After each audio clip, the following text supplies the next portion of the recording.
Todd Monken got brutally honest on the role that Keaton Mitchell could have for the 2025 Ravens. We talk about that, Ravens training camp updates, and so much more coming up next on Locked On Ravens.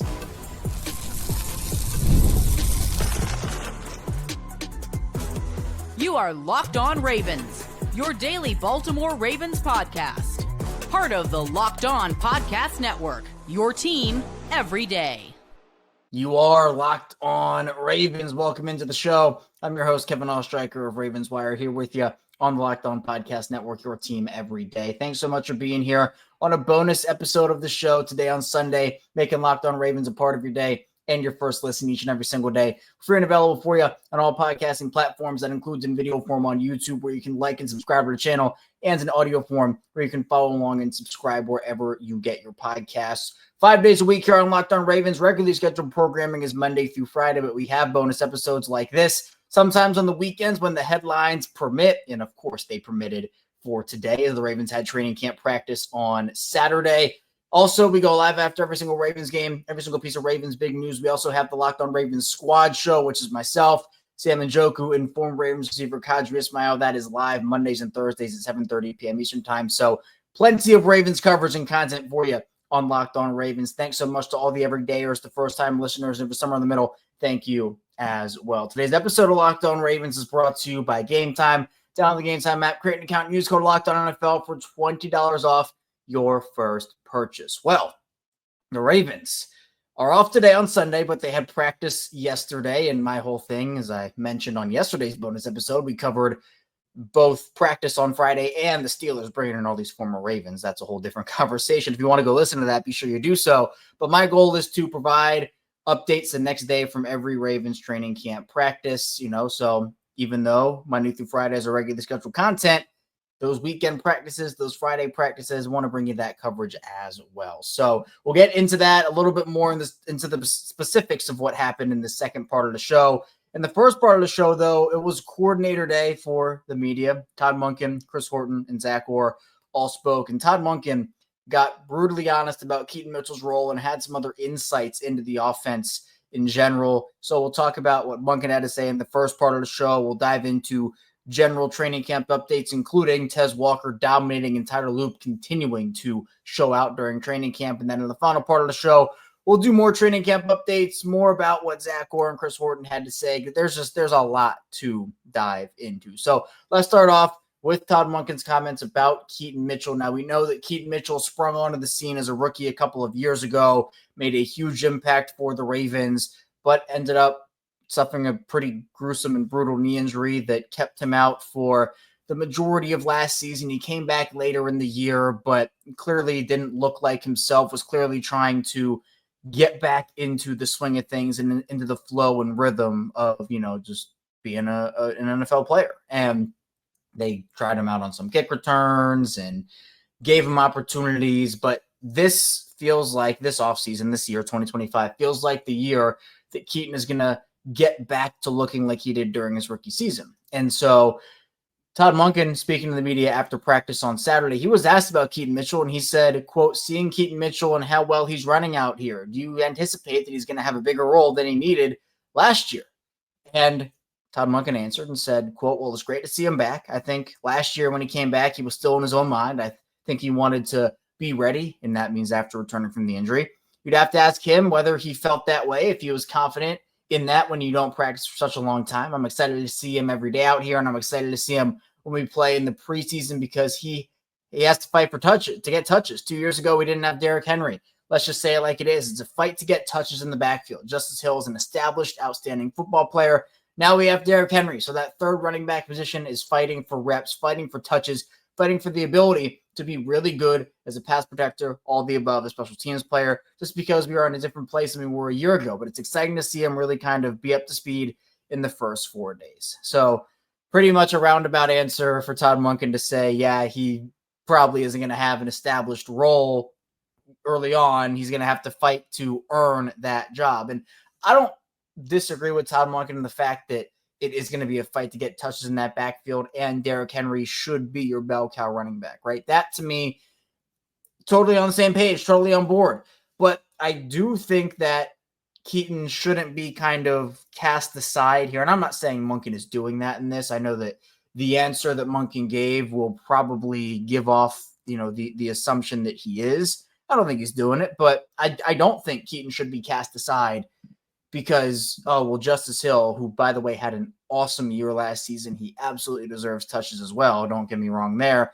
Keaton just has such a specific skill set with his speed, electricity, the ability to use him in the screen game, him, between the tackles, he was really good during his rookie season. He can bounce it out to the outside and beat a guy to the edge, to the sideline, and turn it upfield. Like, he has that skill set, and I think all three of those guys complement each other very well. Now, yes, Derrick Henry, as I mentioned, should be the guy getting the majority of those touches in the backfield, right? You want your best players on the field. You want to have that be the case, and Derrick Henry certainly is one of your best players. I'm not disputing that, and I think that's the right way to do it, but I think that it should be more of a split between Justice Hill and Keaton Mitchell this season. And look, it's not that Justice Hill did anything to warrant his carries being cut, but Keaton is, in my opinion, is too talented to be a guy that's just fighting for touches, someone that you give 3 to 4 touches per game. I don't think that's what Keaton should be.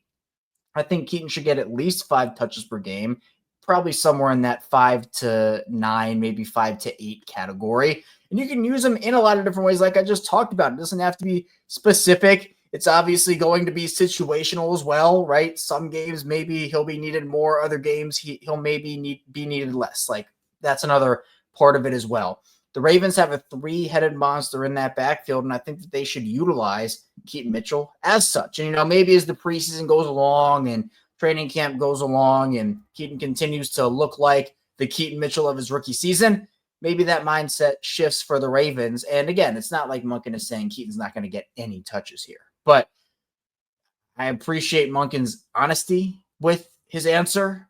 But at the same time, I do think that Keaton can provide a lot of value to this offense and to this football team this season, especially if he is back to that rookie Keaton Mitchell. And, Keaton Mitchell also talked about how he wants to be a kick returner if he can. And John Harbaugh has spoke a lot about the fact that the new rules, you can play into a running back being a kick returner. And, when Chris Horton was asked about his impression of Keaton Mitchell so far, just kind of going away from Todd Monken a little bit in these comments to talk about Keaton a little bit more, Chris Horton said Keaton's done a tremendous job for the Ravens when he's been back there. And Chris Horton talked about the body type, the style of play. Took us a while for them to figure out their identity and who we wanted to be as a kickoff return unit, he said. And, he said that Keaton's done a heck of a job, and it's really good to see him out there just rolling. And so, who knows if Keaton will have that job full time or not. And there'll be multiple ways that Keaton can get involved. So maybe if he isn't involved as much in the offensive game plan one week, you can still utilize his speed and electricity on special teams. Like, that's something you can do. But ideally, what you can do here with both Keaton Mitchell and Justice Hill is give Derrick Henry breaks, at least more breaks than you gave him last season when the opportunity presents itself, right? Derrick deserves to be on the field in the big moments, right? I'm not saying that. But Justice provided a lot in pass protection as a pass catcher out of the backfield, is a runner as well. Like, Justice did a heck of a job for him last season. I think Keaton can also be that guy to even give Justice Hill a little bit of a break. 3-headed monster, I would utilize that. And, we've heard some of the reviews about Keaton Mitchell out at camp over the first handful of days where he has looked like himself. The speed is back. The confidence is back. You want to utilize a player like that. You do. So Derrick Henry is going to be your guy. Justice Hill is going to have a role. Keaton Mitchell should also have a role in this offense. So I'm excited to see Keaton play this season, get him in some live action games, get his confidence even further up from where it is right now. And right now it seems pretty high. He was actually asked by Morgan Adsid after practice about the team and the squad. And he ended up saying he doesn't know how the Ravens put together a squad like this, but they have to take advantage of it. He said, quote, "We got to make this one count." So, he's excited for the year. I'm excited for the year. Keaton, I think, is going to have a heck of a year for this Ravens team, even if it doesn't look like what Derrick Henry's stats are going to be, or maybe if Justice Hill ends up having more snaps on him at the end of the season. Keaton has a specific role he can play for this team, and I think he can do a really good job at it because he's proven that he can do that So coming up in the second part of the show, we'll talk a little bit more about what happened at training camp practice on Saturday. So stay tuned. A lot coming your way on Locked On Ravens. First, the show is brought to you by Gametime. Have you ever decided at the last minute to head to a ball game with friends or family? Maybe it's game day and you suddenly realize you want to be in the stands. That's exactly where Gametime comes in. It's the easiest way to grab last-minute tickets without the stress. With the money you save on tickets, you can splurge on food, drinks, merch, or even invite a bigger group to come with you. Gametime makes that all possible, and Gametime makes buying tickets fast and simple. Prices on the app actually go down and drop the closer you get to first pitch. And they've got incredible last-minute deals, clear seat views, and lowest price guarantee that takes the worry out of buying. And the seat views, they are right in the app before you buy on Gametime. So you know exactly where you'll be. There is no guesswork involved on Gametime. So take the guesswork out of buying tickets with Gametime. Download the Gametime app, create an account, use code LOCKDOWNNFL for $20 off your first purchase. Terms apply. Again, create an account, redeem code LOCKDONNFL for $20 off. Download the Gametime app today. Last minute tickets, lowest price, guaranteed.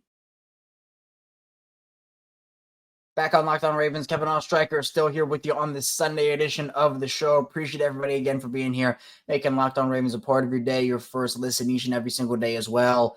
Getting some training camp updates. Of course, the Ravens practiced on Saturday. They will be off today, but the pads come on tomorrow. So I'm pumped to see how that looks. Obviously, that gives you a little better insight because you can take away stuff from training camp without pads, but once those pads come on, you really start to see who is stepping up to the plate and who is not. Just to round out our conversation on Keaton Mitchell really quickly before we get into Saturday's training camp updates here in the second part of the show, Keaton Mitchell was unreal during, I just want to read off some of his stats for his rookie season. Only played in 8 games, but averaged 8.4 yards per attempt. I believe that was second in 2023 behind just Devon Achane, I believe, in the NFL, which is unbelievable. At least it was something along those lines. I can't remember the stat right off the top of my head, but it was up there. It was up there for best in the league. He also averaged 10.3 yards per reception on 9 receptions.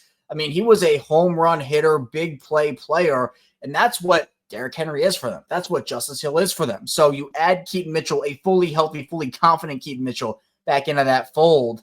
I mean, I think, the sky's already the limit for the offense, but man, that running back room has the potential to be absolutely the best in the NFL this season. But let's get into some training camp updates for Saturday. A big day for Mr. Tez Walker. Tez obviously started throughout OTAs and minicamp. Apparently, he'd been knocking on the door to break through after a couple of days at training camp, and he fully broke through on Saturday. He found the football. He was a magnet, and these updates right now coming from Justin Robertson over at BaltimoreRavens.com. He hauled in multiple grabs from multiple different quarterbacks. Lamar Jackson and Tez Walker apparently had the play of the day early in that 11-on-11 session. Jackson heaved the pass down the middle of the field, and Walker separated from Nate Wiggins and ran under the ball for a huge play. And then Walker also made a one-on-one play against Jaire Alexander on a comebacker. He undercut Alexander to catch the ball from Lamar Jackson. Then he also had a few other sideline grabs. He had a sliding catch and was just all over the field. My prediction here is, and look, we haven't heard a lot about Tyler Loss. We haven't heard a lot about LeJontay Wester. I truly think that Tez Walker will start the Ravens season in 2025 firmly as their number 4 receiver. And this might be a little more on the bolder side. I'm not predicting this, but I'm saying it's a possibility. It is completely possible that by the end of the season, Tez Walker takes over that number 3 spot from DeAndre Hopkins, or maybe those two are splitting time as the number 3 wideout for the Ravens this season. I think that's the potential that Tez has as a deep ball player. The speed is there, contested catch guy. They bring in DeAndre Hopkins to be that veteran contested catch player. And I think that in certain spots, that veteranness, the experience DeAndre has will favor him over Tez if both are playing relatively even. But, we've heard rave reviews throughout all practices about Tez Walker here. And again, I'm not saying it's going to happen, but it is possible, especially I think it could be of a benefit to a guy like DeAndre Hopkins to give him even more of a break at times, to keep him fresh and let him contribute in certain particular moments, and you can rotate those guys in and out. The scariest thing that you can have is an NFL team is too many options. too many options, too many good options at that. And I think Tez sincerely brings them that element. Like all these receivers add so many different elements to this Ravens team. The best group of pass catchers Lamar Jackson has ever had, and that extends obviously to the tight end room, to the running backs who can come out of the backfield. We talk about a guy like Keaton Mitchell, Derrick Henry can do it, Justice Hill can do it on the wheel routes we saw over and over again last year. Like Lamar has so many options, but Tez is a player that is proving himself here in year 2. And I'm not here to crown Tez Walker after practices and say, all right, Tez Walker's making plays in training camp, crown him. He's good. He's the guy. No, he has to continue to prove it. We've had too many of those cautionary tales before. I mean, just recently, James Prochet was the Ravens training camp star for it seems like years and years on end. James Prochet didn't work out. Guys like Jeremy Butler, Miles Boykin would seem the star at times. All these guys, Jordan Lasley had moments. Jaleel Scott had moments. Like, it happens where, yeah, you're able to work and produce in a setting like that. And then when it's time to play the game, it doesn't work that way. But Tez has a skill set that's very valuable to what this Ravens offense needs. And the fact that he's not even just doing it against second or third string corners, it's against Jaire Alexander. It's against Nate Wiggins. That to me is what I'm taking notice of. It's who are these guys going against, especially these younger players who are looking to carve out roles for themselves. If it's against second or third string guys, cool. Like, that's still an accomplishment. Still good that these guys are making those plays. But you take that notch up, you turn that up into, oh man, they're going up against all pros, Pro Bowlers, guys who have that potential. And all of a sudden, it makes it even more impressive. So I am all in on the Tez Walker train this season. Again, the skill set, I'm just so sold on it with his frame and ability, the height, the speed, the radius, everything that he can bring to the table. I think Tez Walker can be a dude for them this season if he continues on this. So Nusy Kane and Bo Braid, these are the other notes. They are competing for the number 3 safety spots, and both players made good plays on Saturday. So Nusy Kane leapt up in the air and tipped a Cooper Rush pass intended for Malik Cunningham up, and he allowed Jalen Armour-Davis to secure that interception off a deflection. By the way, Jalen Armour-Davis has been making some plays apparently in training camp so far. So that's another name to keep an eye on as the Ravens are also trying to test out his versatility. Then Bo Braid had a play in the 7-on-7 drills with an athletic pass breakup on Charlie Kolar downfield. He ended up swiping the ball out of Kolar's hands, and that was a really good play. So again, are the Ravens going to sign another safety after Darius Washington gets injured? Who knows? It's possible. They could. They might not. But I think a thing that they want to find out right now, and that will probably determine how much pressure they want to feel at the safety spot. If they want to feel a lot of pressure with a lot of young guys that aren't proven, and Kane and Braid aren't proving themselves during camp, that puts pressure on them and the Ravens in general. But if Bo Braid and Nusy Kane can continue to make plays like this in training camp, it lessens that pressure to go and sign another guy because you feel confident in the guys you already have in the room. Now, I would still probably sign someone personally. It doesn't have to be Justin Simmons. Maybe it is a Quandre Diggs, someone on the lesser end of that scale who's going to maybe take a veteran minimum or close to it just to have a veteran option. But if they truly feel like Kane and Braid can split time there, I don't blame them because both are very, very talented. Some more highlights here from Cooper Rush. Those apparently were few and far in between for Cooper early on in training camp and honestly during spring practices. But apparently Cooper had some really nice passes, including his best of camp so far. He dropped the ball in the bucket to Rasheen Ali deep down the sideline after Mike Green and Nusy Kane got beat. And Ali caught the ball in stride and actually cut Baz Kane for what would have been a touchdown.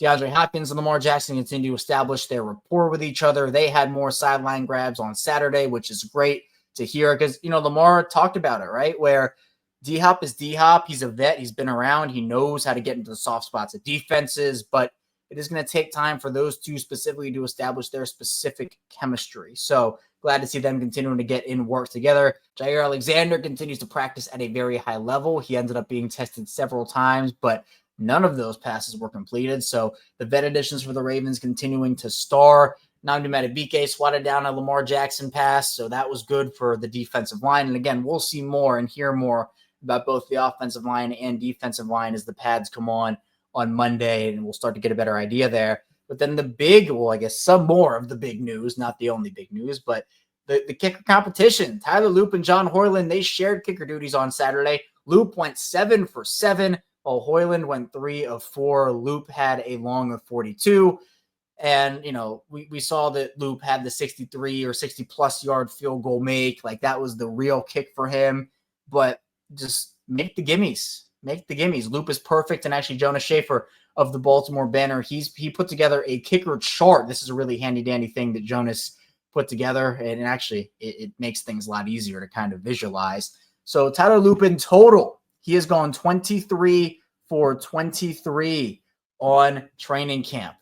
He did not missed a kick. He did not kick on July 24th, but other than that, 6 for 6, 10 of 10, and 7 of 7. John Hoyland, on the other hand, 4 of 5, 9 of 9, did not kick, and then 3 for 4, so 16 of 18. Honestly, really good. Really, really good for both guys. Again, I expect it to be Loop makes the roster, Hoyland makes the practice squad, but competition is always a good thing, and it seems like both guys are bringing the best out of one another. So that was really good. Some other results here from Jonas, one-on-ones. Kyle Hamilton had pass breakups on Isaiah Likely and Mark Andrews. So Kyle Hamilton really, making his presence known. Marlon Humphrey beat Rashod Bateman, but Rashod Bateman apparently almost had a sliding catch there. So, really nice day. It feels like, again, the Ravens are stacking really solid practices and I think really coming into their own. It's always going to take time to adjust and figure things out. But, as each day goes on, you get better. What is it? Harbaugh says 1% better each day, or someone in the organization. I think it's Harbaugh, 1% better each day.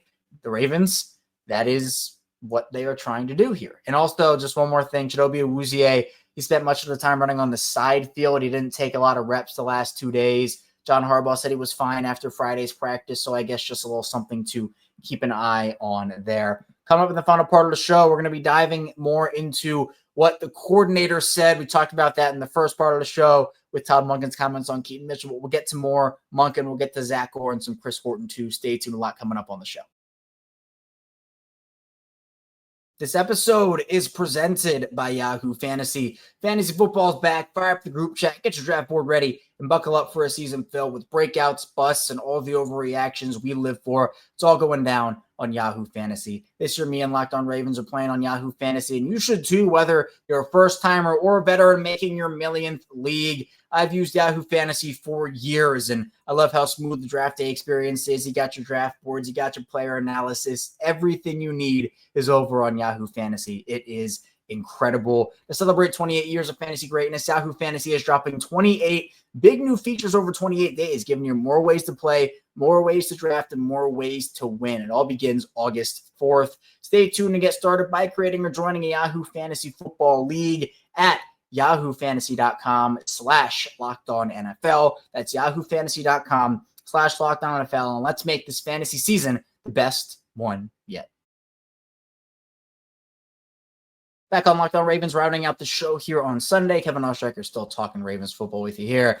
It's almost August. That is crazy to think about. But you know what? It's great because it means football is almost back. Training camp in full swing. We dove into some updates from Saturday's practice. Ravens are off today. They'll be back tomorrow with pads on. So we'll be breaking down all of the early winners and losers. We'll be breaking down some other stuff. And then, of course, updates from every single training camp practice right here on Locked On Ravens. So tell a friend, tell a family member if they want some daily Ravens coverage to check us out, send them our way. And, of course, thank you so much for all the support on the show and on the channel, whether you're rocking with us in video form, audio form, social media, over on Twitter, Instagram. I'm trying TikTok. I'm trying to learn how to use TikTok, but I started that up a couple days ago. We'll see how that goes. You can follow all my social medias at ChaosStriker34.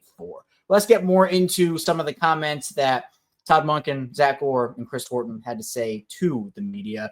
Again, we talked about those Keaton Mitchell comments from Todd Monken in the first part of the show. But something that got a lot of attention was Zach Orr's comments, particularly about his expectations for the defense and the turnover conversations, which feels like everybody has been talking about. He also talked about, of course, Jaire Alexander brings a lot of confidence and energy, playmaking, and, student of the game. Zach Orr really had some a ton of compliments about Jaire. He talked about how the 5 first-round picks in the secondary, he's really emphasizing putting in work in the classroom and on the field, and even that includes just in walkthroughs. So, he's happy, and said they're actually light years ahead of where we were at this point last year. Still got a long way to go, he said, but they're ahead of where they were last season. So the talent in the secondary is really big. Now, he also talked about Marlon Humphrey's comments about how Marlon said that he doesn't think the Steelers feared the Ravens defense, didn't think the Bengals feared the Ravens defense. And Zach Orr said that he likes that because they want to be the most feared unit in the league. And it's time for us to get back to people being scared of playing them, which, again, that feels like the team feels very united in their feelings this season.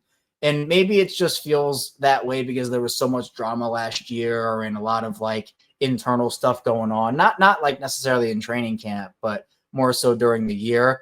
But it feels like everybody is united on a lot of different things, this being another one of those points. But the turnover conversation, which Marlon Humphrey also has been very vocal about, and Zach Orr in his answer approved of Marlon's message, about how the Ravens creating turnovers, that's their biggest point of emphasis. Zach Orr said that we teach it and getting better at teaching that in the classroom, showing opportunities on film. And he talked about the playoff game where in the playoffs they had no takeaways, and his defensive coaches and players, they look at that as the reason why the Ravens didn't get to where they wanted to go. So they're talking about it. They're really emphasizing it. And that's music to my ears personally, because the Ravens, we've seen recently really good turnover years for them. But last year it was kind of, it's okay. But then in the playoffs again, I'll throw out the stat every time I can. If you're an everyday, you're tired of me saying it, but I'm going to say it anyway. The Ravens in the Lamar Jackson era playoff losses, right?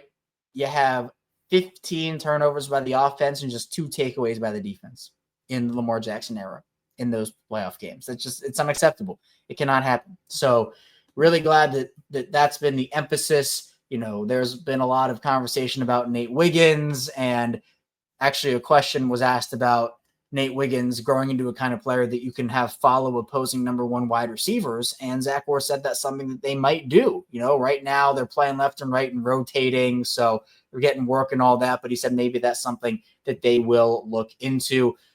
Going back to Todd Monken, one of the things that's been a big point of emphasis from John Harbaugh is the pre-snap penalties. There's been some sloppiness during Ravens training camp so far in that regard, and that was another thing that happened on Saturday. And Todd Monken gave a little bit of a meme-worthy answer, at least in the fact that the quote could be turned into a meme. He said, quote, "I'm the king of overreacting." So that'll be a quote you'll probably see throughout the season on social media airwaves. But Todd Monken said that right now the Ravens are practicing some things with the throwing game, with the running game, and, you want to be able to stress it and use cadence and practice. And it is easy to get frustrated with that, but you're trying to make sure that your guys are on the same page with that now, getting all of that stuff figured out now. So you make the mistakes in practice, you work through that. And then once the regular season games start, it is not an issue. So, there are a lot of things they need to work at, Todd Monken said, and that just happens to be one of them. It happens to be one of them, he ended up saying. So he also is very happy with the continuity and familiarity of not only the offensive staff. This is Monken's 3rd year in Baltimore, but he said every year you're together with somebody, a group of people, I think the relationship grows. And he talked about individually, but also in terms of game planning. So it feels like the comfortability is even more so better than even what it was last year, which we know last year was a great year for the offense. Lamar says he's been going off script at times, and, Monken lets him get away with that. But Monken made it clear the offense is about collaboration. So, he's not like all of a sudden with it. It's within the parameters of what they do. And so Lamar's able to have that freedom. That's something that Monken and John Harbaugh made very clear when Monken came in that Lamar was going to have. And I think Lamar has used that very, very well personally. And then, Chris Horton talked a lot about, the new kickoff rules and thinking about how they can best maximize that, especially in the second year of that. He obviously talked about the consistency of the kickers right now, in the competition. What are they looking for in that? He said it's a little bit more than just whoever makes the kicks in the moments. And, he talked about consistency, kicks made, good foot to ball contact. So there's so much more little nuances to go into how this team evaluates the kicker spot, and there's been a lot of technical improvements from the spring as well. He said that it's about foot to ball, kicking a straight ball, the axis, like all the turning, the ball straight every time. That's what they're working for. So a lot of things that Chris Horton and company are looking for there. So plenty of excitement going on at Owings Mills right now and in Baltimore. Soon enough, we're going to be at the Ravens joint practice, which is a week from today. So that's going to be really exciting. We'll have all the coverage of that here on Locked On Ravens. And of course, we have all your Ravens coverage on Locked On Ravens every single weekday, plus more, like bonus episodes like this one. So I appreciate everybody for tuning in today on the show. On the way out, hit the like and subscribe button in video form and follow along in audio form for that 5 days a week plus more of daily Ravens coverage. And I'll see you right back here tomorrow.